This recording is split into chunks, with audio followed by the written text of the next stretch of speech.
Have you ever found yourself buying something online just because you saw that tiny red text saying only 2 left? Remember that moment?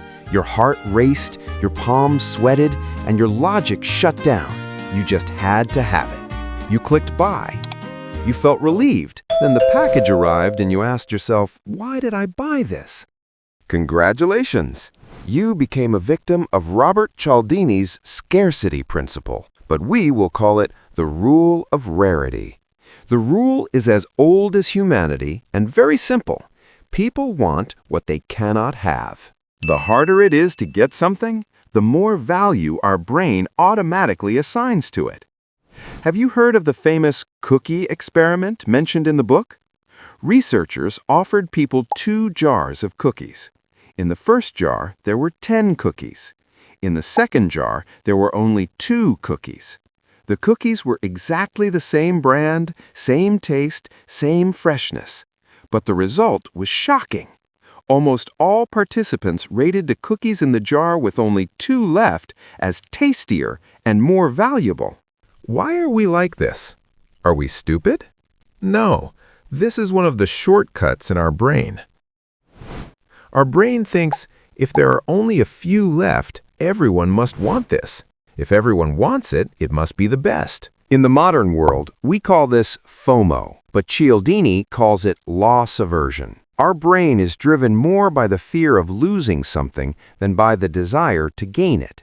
For our modern brain, missing that discounted phone or that exclusive invitation feels like a psychological death. So, what if we stop defending and switch to offense? How do you use this weapon in daily life? It's simple. Stop being so available. People don't value things that are always within reach. If you tell a client, "It doesn't matter to me, we can meet whenever you want, I'm always free," what message are you sending? You are saying, "I have no business, no one wants me, I am not valuable." Instead, try this.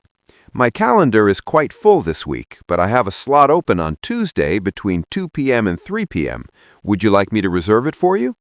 Suddenly, that Tuesday at 2 p.m. stops being an ordinary hour. It turns into a prize to be won. Remember, what is rare is valuable. Make yourself rare. Have you ever noticed while watching those old sitcoms, when a bad joke is made, you hear those fake canned laughter tracks in the background? You know the laughter is fake. You know it's not funny, but when you hear those sounds, you start smiling. Why? Did you laugh of your own free will, or did someone push a button for you? Cialdini calls this the social proof principle. The human brain looks at others to find the correct behavior, especially when it is unsure what to do. The logic is, if so many people are laughing, it must be funny. We call this the herd mentality. There is a clever tactic often used by bartenders mentioned in the book. At the beginning of the evening, bartenders put a few dollars of their own money into the tip jar. Why? Because if the jar looks empty, the customer thinks, "So no one tips here?" and passes by. But if they see a full jar, they think, "Everyone tips, so this is the correct behavior," and they tip too. What others do determines what we do. So how do we use this herd power to persuade? Show that you are not alone. People don't want to be test subjects. People want what is approved.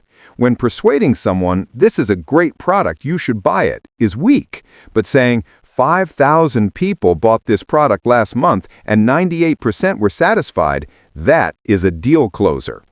A smart persuader never says, "I think so." They say, "Others do so," because where the herd goes, the individual follows. What do you do when a smiling employee at a supermarket hands you a free sample of cheese on a toothpick? You eat the cheese. Maybe you don't even like the taste. But suddenly, it becomes hard to walk away from that aisle empty-handed. You find yourself buying a pack of that cheese. Is it because you were hungry? No, it's because you felt indebted. Robert Cialdini calls this the reciprocity principle. The human brain is hardwired not to leave a favor unreturned. This isn't a rule of etiquette. It represents a biological survival instinct, but manipulators hack this drive. Let's look at the famous Joe and Coke experiment from the book. In an experiment, an assistant named Joe does a small favor for the participants. He brings them a 10-cent bottle of Coke, even though they didn't ask for it. Later, Joe asks these people to buy raffle tickets for 25 cents. The result? Those who drank Joe's Coke bought twice as many tickets as those who didn't. The Coke was 10 cents, but they paid much more for the tickets. Why? Because getting rid of that uncomfortable feeling of debt is more important than losing money. So, how do we use this principle ethically to get what we want? The rule is simple. Give first, ask later. When you want something from someone, don't start by saying, "I need this." Do them an unexpected favor first.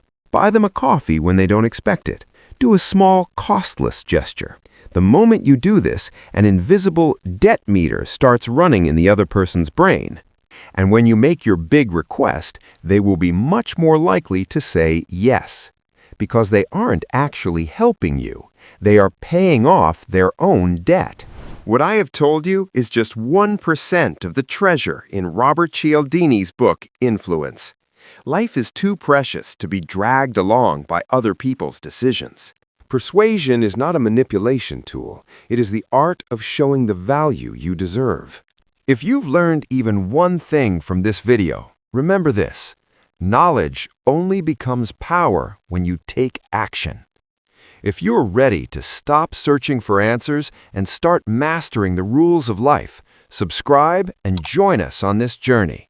Let's learn, apply, and grow together.